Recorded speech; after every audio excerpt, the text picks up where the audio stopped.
V-Guard presents कौन जीत रहा है, को पावर्ड बाय सेंसोडाइन एंड विमल। बोलो जुबां केसरी। अगर चौथे चरण के मतदान की बात करें तो 13 मई को कानपुर में मतदान खत्म हो चुका है और अब इंतजार है 4 जून का। लेकिन 13 तारीख से लेकर 4 जून के बीच में चर्चाएं काफ़ी चलती रहती हैं कि आखिर कानपुर नगर लोकसभा सीट पर जीत किसकी होगी, क्या रहे हैं मुद्दे। इस पर बात करने के लिए आज हमारे साथ ब्राह्मण समाज के कुछ लोग मौजूद हैं। उसका सबसे बड़ा कारण यह है कि कानपुर को ब्राह्मण बाहुल्य शहर माना जाता है और ऐसा माना जाता है कि यहाँ पर जो सबसे ज़्यादा मतदाता हैं वो ब्राह्मण समाज के ही हैं। तो एक एक करके बात कर लेते हैं कि आखिर क्या सोचना है। आपसे शुरुआत करते हैं कि क्या सोचना है कि इस बार कौन से मुद्दे रहे जब 13 तारीख को मतदान हुआ और ब्राह्मण समाज किस तरफ जाता दिख रहा है।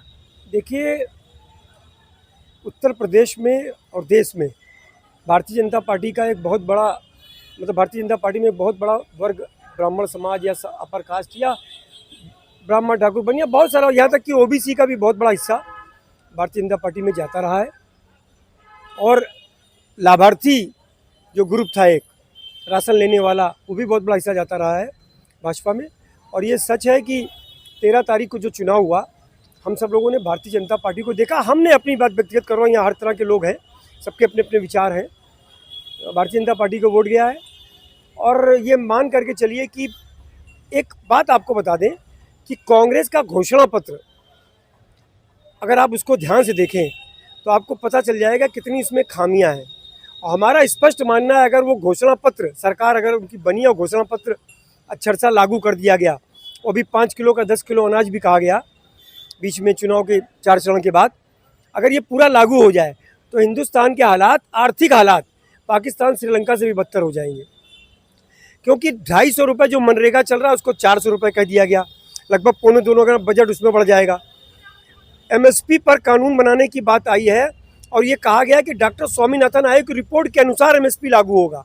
स्वामीनाथन आयोग की रिपोर्ट कहती है, जो 2008 में आई थी जब डॉक्टर मनमोहन सिंह जी की सरकार थी, उसमें ये कहा गया था C2+50 यानी कि ज़मीन की उसकी खेत की लागत और खेत का किराया और उसका 50%, यानी अभी अगर गेहूं की लागत 2100 रुपये आ रही है तो ये लगभग 3500-3600 रुपये पड़ेगा खेत में।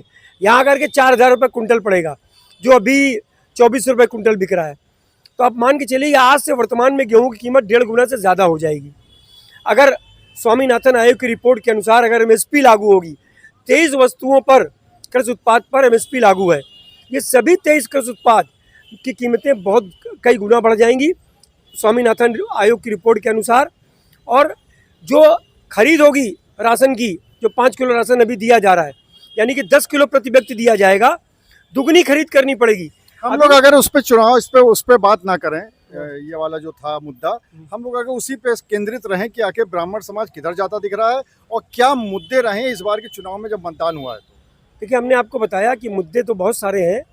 एक तो सबसे बड़ी बात कि पीछे जो 10 साल भारतीय जनता पार्टी ने किया है उस पर कई चीज़ें, जैसे राम मंदिर, धारा 370, लोगों को 80 करोड़ लोगों को मुफ्त अनाज और घर, शौचालय, कई इंफ्रास्ट्रक्चर को क्षेत्र में आप देखिए, अटल टनल से लेकर बहुत सारे ऐसे काम हुए जो गिनाने लायक है पिछले 10 साल में। आगे के 5 वर्ष का खाका और 2047 तक विकसित भारत। और सबसे बड़ी बात कि जो हिंदुस्तान दुनिया में 5वें नंबर की जो अर्थव्यवस्था बनी हुई, आर्थिक व्यवस्था बनी, उसको नंबर 3 तक पहुंचाने की जो एक संकल्प प्रधानमंत्री जी ने लिया है, उसको पूरा करने की एक आशा जो हम सब में जगी।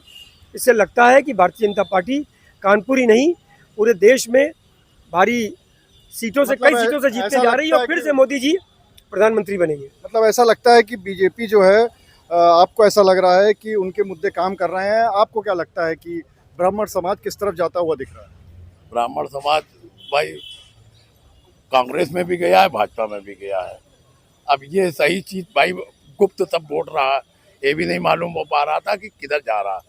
और सब कह रहे हैं भाई ठीक है सरकार भाजपा बनेगी। ये हाँ, ये बात तो हो रही है। अगर बात करें कि कहीं ना कहीं ये भी कहा जा रहा है कि चुनाव इस बार फंसा हुआ है, अगर कानपुर नगर सीट की बात करें, क्योंकि ब्राह्मण प्रत्याशी दोनों तरफ थे, ये सबसे बड़ी बात है। तो इसलिए ऐसा कहा जा रहा है कि ये सीट फंसी है, इतनी आसान नहीं होगी बीजेपी के लिए। बीजेपी के लिए आसान नहीं होगी ना कांग्रेस के लिए।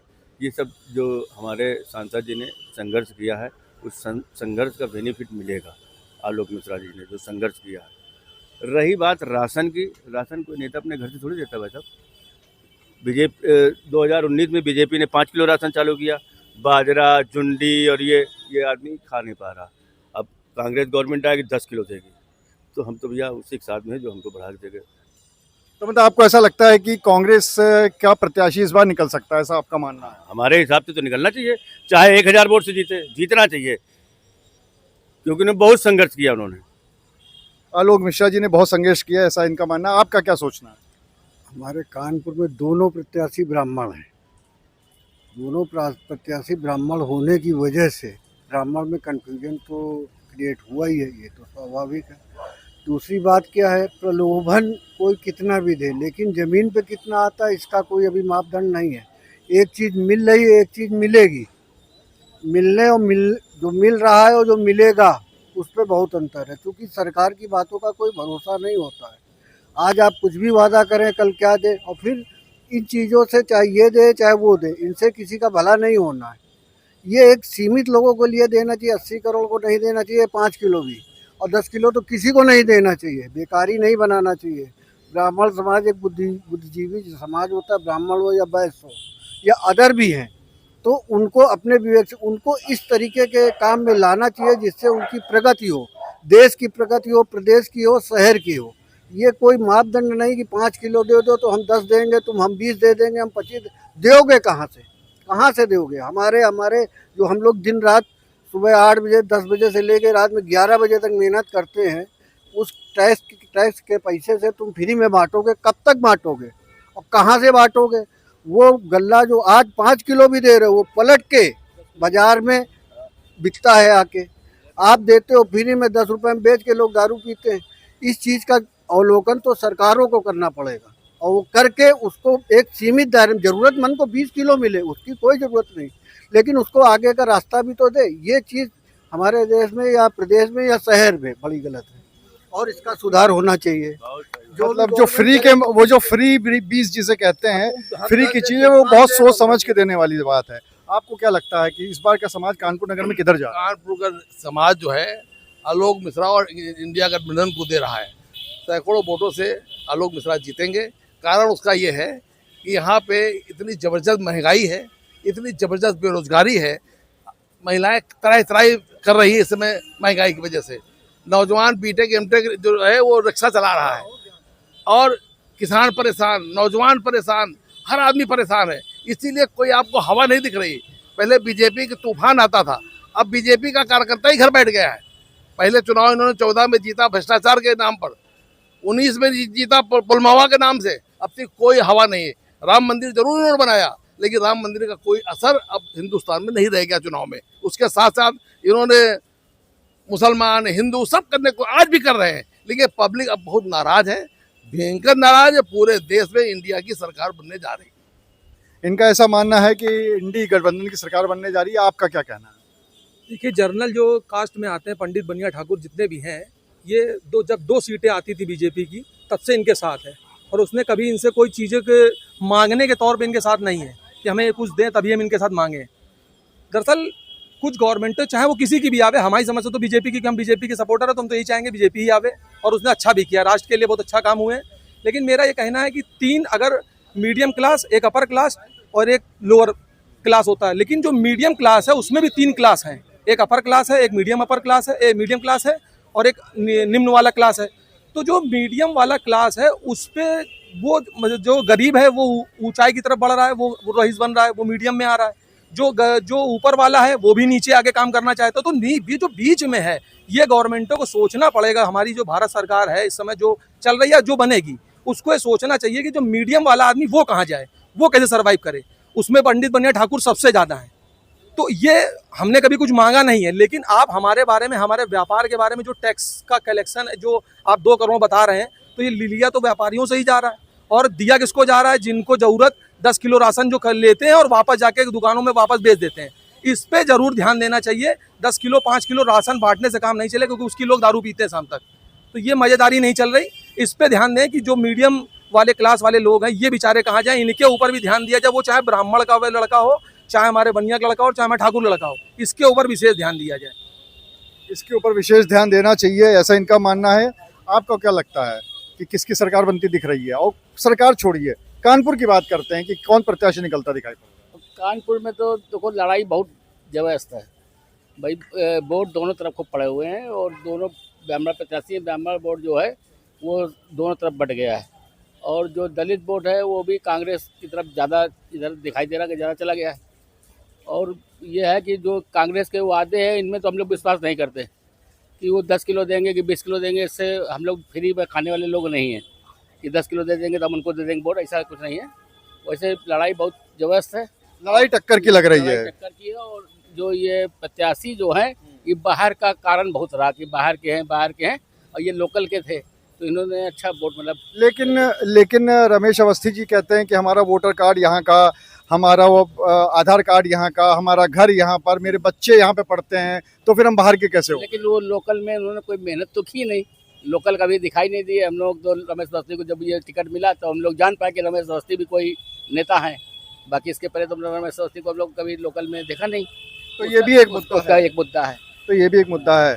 आप पे ख़त्म करते हैं बात। तो देखिए, सब जगह से ऐसा ही लग रहा है कि बहुत कांटे की टक्कर है। तो वाकई में ब्राह्मण के अलावा भी जो समाज है वो कैसा लगता है कि इंडी गठबंधन में जा रहा है? देखिए, ये बात सही है कि जैसा कि अभी प्रकाश जी ने कहा कि ये बहुत आखिर तक लगाने की कोशिश की ठप्पा कि रमेश अवस्थी जी बाहरी है, क्योंकि उनका स्वरूप नगर में फ्लैट बहुत साल से है और बहुत सालों से यहाँ मैंगो पार्टी के कार्यक्रम भी करते रहे हैं और पिछले 2-3 सालों तो और धार्मिक आयोजन भी कई किए।